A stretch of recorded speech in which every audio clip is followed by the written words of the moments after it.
Word है इसके बारे में, या स्वर शिव हृदय शास्त्र एक किताब का नाम है, कितने लोग जानते हैं इसको?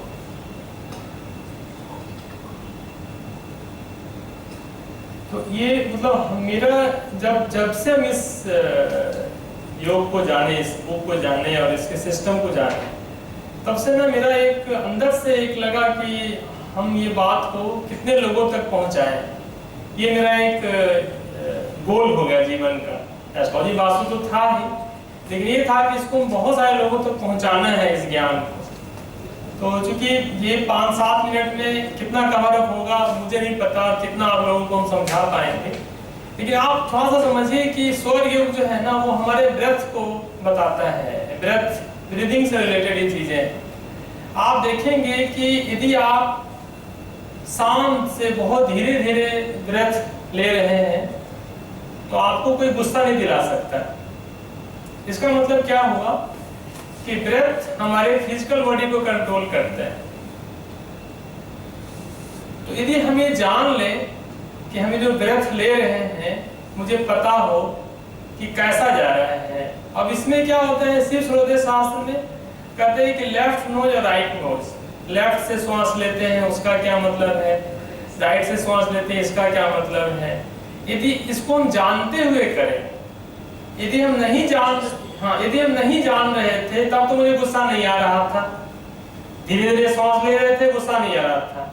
इसका मतलब है कि ब्रेथ हमें मेंटल लेवल को कंट्रोल करता है। यदि हम जानते हुए करें तो कितने चीजों को ये बदल सकता है चीजों को। अब जैसे आप अत्रेय जी आप लोगों को पढ़ा रहे हैं, कर रहे हैं, और आपके यहाँ यदि स्टूडेंट आता है पढ़ने के लिए और उसका लेफ्ट स्वर चल रहा हो, तब आप यदि उसको आप कोई चीज सिखला रहे हो, कर रहे हो, वो बहुत अच्छा से सीखेगा। तो ये चीजें हैं। या अमृता जी हैं, जब ये ऑपरेशन थिएटर में जाएं और इनका राइट स्वर चल रहा हो तो देखिए क्या शानदार ऑपरेशन ये कर पाएंगे। यदि इनका लेफ्ट चल रहा हो ऑपरेशन थिएटर में चले जाए तो चूंकि रिपीटिशन में ये काम आप करते आ रहे हैं तो आप कर तो लेंगे, लेकिन आप लोग और अच्छा से नहीं कर पाए हम, आप कोई कंप्लेन नहीं करेगा कोई आपको पेशेंट, क्या पता कैसे किए नहीं किए, लेकिन आप खुद जानते हुए रहेंगे कि आज अच्छा से नहीं हो पाया मेरा, क्योंकि आपका वो रिदम नहीं था। आप देखते हुए कभी कभी तो यदि आपको ये पता चल जाए ना कि हमारा क्या चल रहा है, लेफ्ट नोज चल रहा है, राइट नोज चल रहा है, और ये जो सौर योग लिखा है इसमें लिखा है द तांत्रिक साइंस ऑफ ब्रेन ब्रीदिंग। तो तंत्र का नाम सुनते ही ना हम लोगों को लगता है कि जैसे जादू टोना को कोई बात होगा।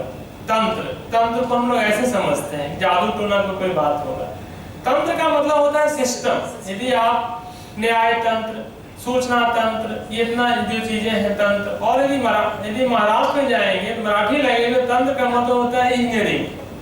वहां इंजीनियरिंग के शाखा को लिखा रहता है तंत्र शाखा, तंत्र लिखा रहता है। तंत्र का मतलब होता है सिस्टम, कि सिस्टम को कैसे हम समझेंगे। यहाँ सारे लोग जानते हैं कि ये पूरा जगत 5 तत्वों से बना हुआ है, अग्नि, पृथ्वी, वायु, जल और आकाश, बचपन से ही पढ़ते आ रहे हैं। ये अमृता जी ये किसी चीज को बोलना चाहिए, ये नॉलेज है सिर्फ आपके पास, लेकिन यूज क्या है इसका, कि 5 तत्वों से तो बना हुआ है, क्या यूज लेते हैं इसका। सिर्फ स्कूल में पढ़े 5वीं क्लास में कि पूरा जगत 5 तत्वों से बना हुआ है, एग्जाम में भी लिख दिए, नंबर भी आपको आ गया, लेकिन इसका यूज क्या कर रहे हैं। यदि सपोज कीजिए अर्थ एलिमेंट है तो क्या करते हैं आप इसका यूज, अर्थ एलिमेंट का, या फायर का क्या यूज करते हैं, एयर का क्या यूज करते हैं, स्पेस का क्या यूज करते हैं आप। तो ये स्वर विज्ञान आपको सिखाएगा। जब आप श्वास ले रहे होते हैं, यदि लेफ्ट से ले रहे हो या राइट से आप ले रहे हो, उसमें 5 अलग अलग एलिमेंट है। कभी आपका श्वास बहुत तेज चलता है, आप देखेंगे, कहीं बहुत धीरे धीरे चलता है, कहीं मीडियम चलता है, श्वास की लेंथ कभी बहुत ज्यादा होता है, कभी कम होता है। आप ध्यान से जब उसको देखना शुरू करेंगे, ये हमारे 5 तत्वों को बताता है कि जब हम ये श्वास ले रहे हैं तो ये हमारी कौन से एलिमेंट का हम श्वास ले रहे हैं। और हम सब जितने भी लोग हैं ना, सिर्फ एक ही चीज हम लोगों में कॉमन है, वो ब्रेथ, हम लोग उससे जुड़े हुए हैं, बाकी कोई चीज कॉमन नहीं है। चाहे पेड़ पौधा हो, जीव जंतु, सब आपको वो श्वास ले रहा है और छोड़ रहा है, ले रहा है, छोड़ रहा है। तो एक जर्मन क्योंकि हम लोग इसलिए बोलना चाहते हैं कि हमें बाहर के लोगों का बात समझ में आता है कि बाहर के लोगों ने ऐसा रिसर्च किया तो उन्होंने ऐसा कहा। जर्मन साइंटिस्ट है, उसका नाम अभी भूल रहे हैं, उन्होंने कहा कि जो श्वास ले रहे हैं सिर्फ हवा नहीं है वो। लेकिन हमारे ऋषि मुनि भी यही बात बोल रहे हैं कि जो श्वास ले रहे हो हवा नहीं है, वो एक प्राण वायु है। प्राण वायु वर्ड यूज करते हैं, प्राण वायु है। वो भी यही बात बोल रहे हैं कि हम जो श्वास ले रहे हैं हवा नहीं है, वो प्राण वायु है। तो यदि हम श्वास लेने वाले चीजों को यदि हम समझ लें कि यदि हम लेफ्ट से श्वास ले रहे हैं तो क्या करेंगे, राइट से ले रहे हैं श्वास तो क्या करेंगे, अपने जीवन में बहुत सारे चीजों को हम बदल सकते हैं, बदलाव ला सकते हैं। और ये जो बुक है, ये अभी तक का जितने भी बुक हम शिव सूर्योदय शास्त्र पर देखें तो सबसे अच्छा ये ट्रांसलेशन भी है और इसको अच्छे समझाया भी गया है। और कि बहुत कम समय है, इसलिए इसमें एक श्लोक हम मतलब पढ़ना चाह रहे हैं कि ये भगवान शंकर और देवी पार्वती का संवाद है। ये शिव सूर्योदय शास्त्र कि देवी पार्वती शंकर से पूछती हैं कि प्रभु इतने सारे प्रॉब्लम धरती पर हैं, आपने बहुत चीजें बताया है, बहुत चीजें कहा है, जैसे इनके भाई का नाम मैत्रेय है, तो एस्ट्रोलॉजी की जो बुक है जिसको पराशर होरा शास्त्र बोलते हैं, उसमें भी भगवान शंकर और देवी का ही संवाद चल रहा है। और उसमें एक व्यक्ति है, मैत्रेय नाम का व्यक्ति है, जो कि क्वेश्चन पूछता है और पराशर मुनि जवाब देते हैं। तो मैत्रेय वहां से है। उसके बाद उसके पहले हम किसी व्यक्ति का नाम मैत्रेय नहीं हम देख पाए पराशर होरा शास्त्र के बाद में। पहली बार आपके भाई का नाम सुने मैत्रेय, तो मुझे बहुत अच्छा लगा कि चलो वो नाम कोई तो रखा है।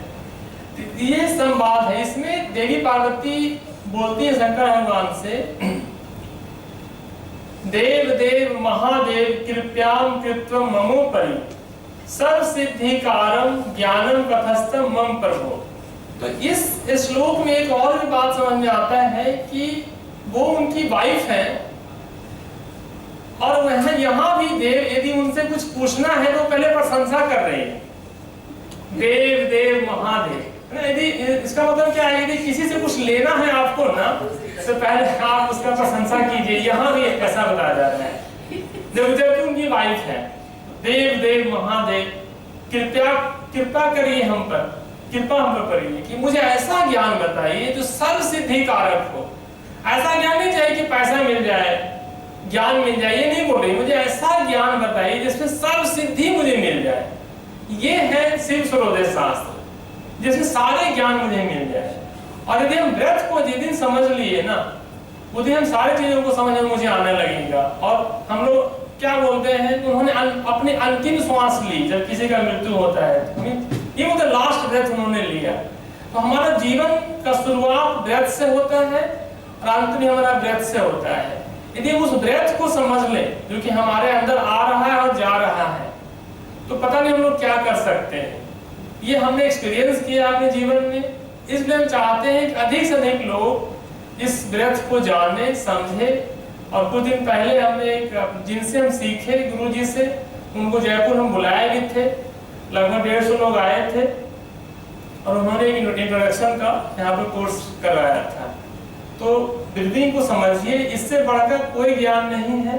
और यदि ये बात आपको समझ में जिस दिन आ गया कि जो हम ब्रेथ ले रहे हैं वो कैसा वाला ले रहे हैं, किस कौन से एलिमेंट वाला ले रहे हैं, उस दिन आपको समझ में आ जाएगा। अब जैसे आप हैं, आपको यदि पता हो कि इस ब्रेथ से हम जा रहे हैं, इस क्लाइंट से मिलने के लिए जा रहे हैं, तो आपका काम हो जाएगा। लेकिन हमें पता ही नहीं है कि हम अभी तो ये भी नहीं पता है कि लेफ्ट से ले रहे हैं कि राइट से ले रहे हैं। कितने लोग हम ये भी बात हमसे बोलते हैं विदित जी कि अच्छा एक ही नाक से श्वास लेते हैं एक बार में, हमें हाँ भाई एक बार एक ही नाक से श्वास लेते हैं। ये भी नहीं पता है क्योंकि हम लोगों ने ध्यान नहीं दिया। एक बार में आप एक ही नाक से श्वास लेते हैं, दोनों नाक से श्वास नहीं लेते हैं। आप करके देखिएगा, एक बार में एक ही नाक चलता है। और हम अपने ब्रेथ को ही नहीं जानते हैं, जो कि हमारा शुरुआत में भी यही है, अंत में भी यही मेरे साथ है, कोई साथ हमारा है नहीं। सबसे बेस्ट यदि कोई फ्रेंड है तो मुझे समझ में आया बुक्स के बाद वो ब्रेथ ये मुझे बता देगा कि ये जो श्वास ले रहे हैं ना, ये क्या कहना चाहता है। समझिए कि जो हमारा ब्रेथ है एक प्रकार का एंटीना है जिससे कि हम जगत को समझ सकते हैं कि कैसा चल रहा है, क्या चल रहा है। Thank you.